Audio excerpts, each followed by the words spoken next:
पापी मौज में, पुण्य आत्मा कष्ट में, ये कैसा न्याय, ईश्वर है भी या नहीं।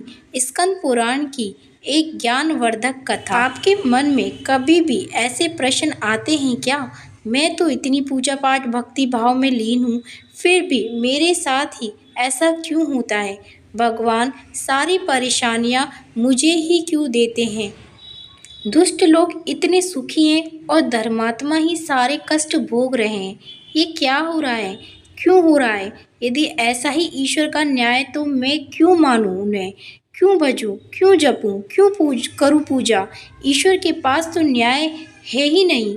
ईश्वर तो निष्ठुर है, पत्थर की मूर्तियों में बस के पत्थर हो गए हैं। आदि आदि ऐसे प्रश्न अक्सर लोगों के मन में आते हैं, खासकर तब जब वे बहुत परेशान होते हैं और दूसरों को सुखी देखते हैं।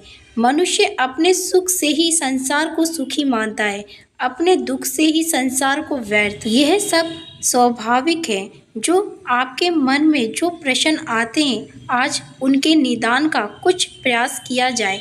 ध्यान से पढ़िएगा और सुनिएगा। चलिए शुरू करते हैं। बहुदक नामक एक तीर्थ था। यहाँ नंद भद्र वैश्य रहते थे। धर्माचार्य सदाचार्य पुरुष। उनकी साध्वी पत्नी का नाम कनका था। नंद भद्र चंद्रमौली भगवान शंकर के बड़े भक्त थे।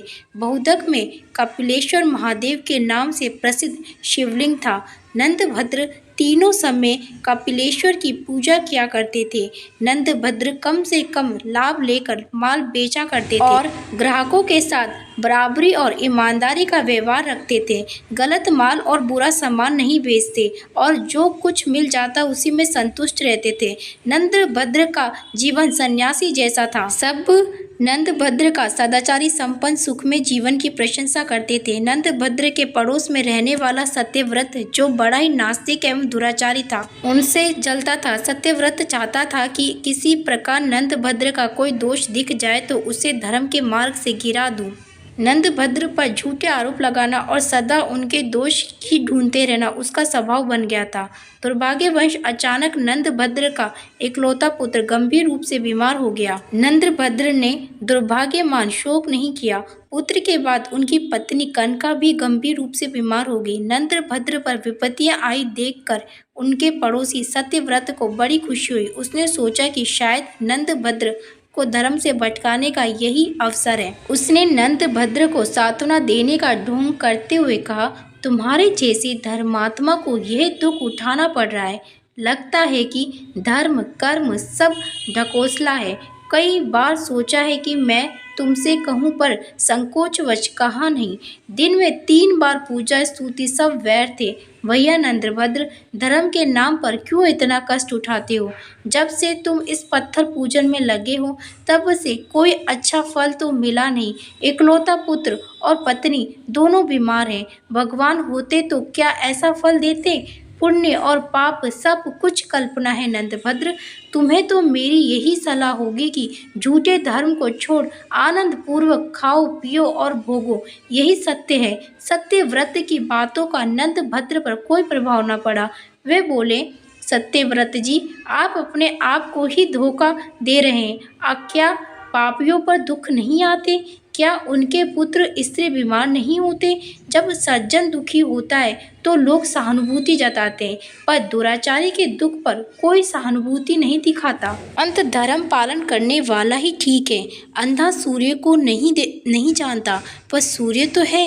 ईश्वर के बिना संसार का संचालन नहीं हो सकता। सत्यव्रत ने उसे टोक कर पूछा, देवता है तो दिखाई क्यों नहीं देते? नंदभद्र ने कहा, देवता आपके पास आकर याचना नहीं करेंगे कि हमें आप मानिए। बातचीत बहस में बदलने लगी। नंदभद्र अधिक विवाद नहीं चाहते थे, उठकर चले गए।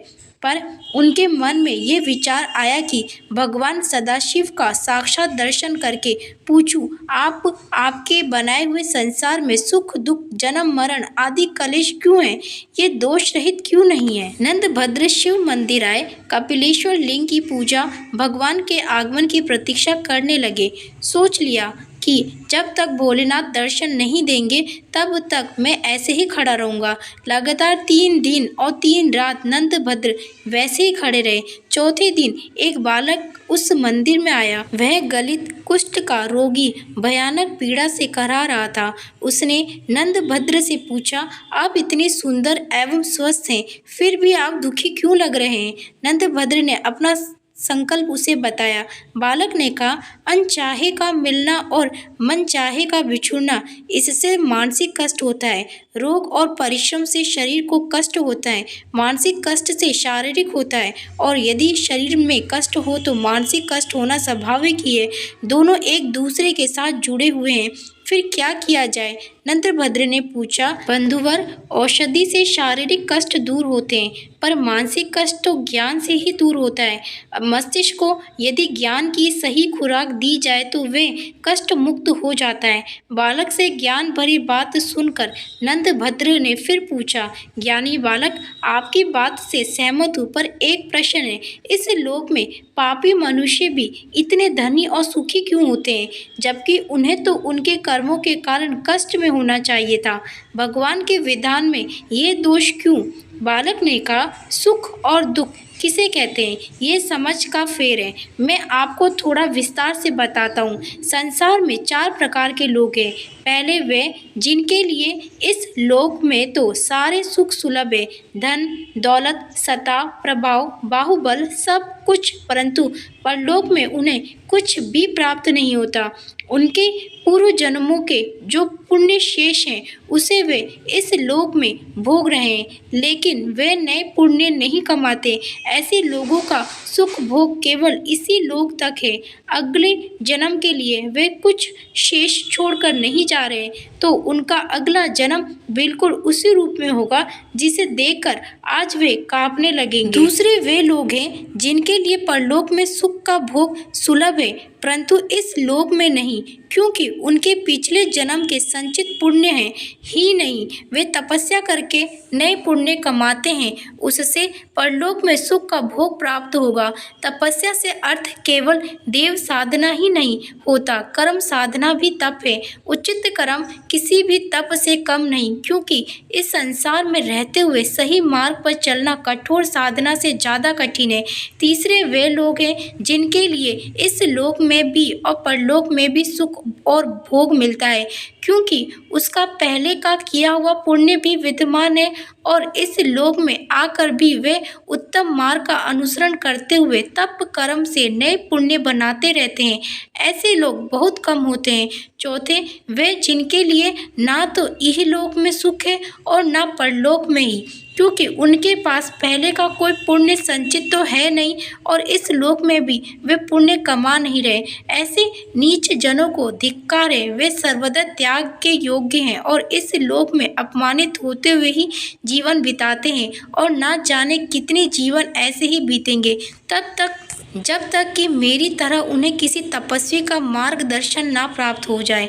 इसलिए हे वैश्यवर, आप अपने पड़ोसियों मित्रों द्वारा कही बात को मन में रखो ही नहीं, उन्हें तो अपने कान में भी प्रवेश ना करने दो।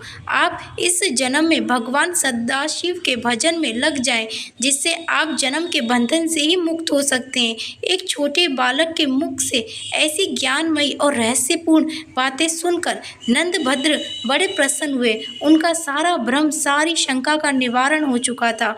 उन्होंने चकित होकर पूछा, आप कौन हैं? अपना परिचय दें। आप यहाँ कैसे पधारे हैं? आपने मेरे सब संदेह को दूर कर दिया। इतनी कम आयु में इतना ज्ञान आपको कैसे सुलभ हुआ?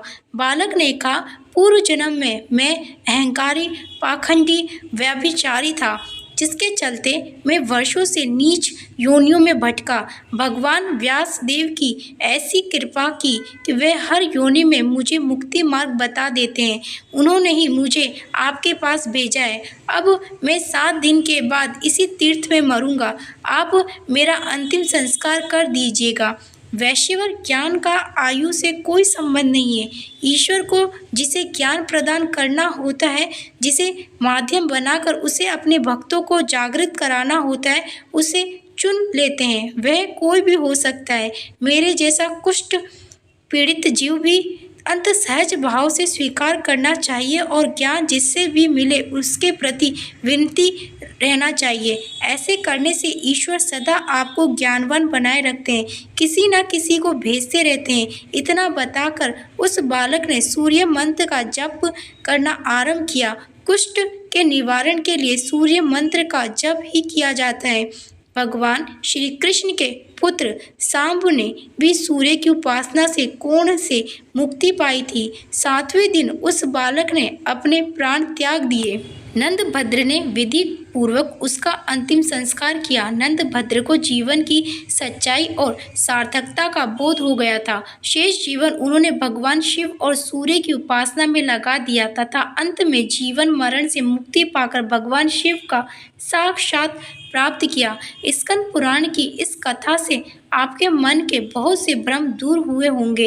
ऐसी ही आशा है। आपको जीवन में क्या मार्ग अपनाए रखना है इसका भी संकेत मिला होगा। पुराणों की कथाओं में जीवन के अनमोल रहस्य सांकेतिक रूप से दिए गए हैं। तो ये थी आज की अमृत कथा। अगर कहानी अच्छी लगे तो कमेंट में जय श्री राम जरूर लिखे। हर हर महादेव।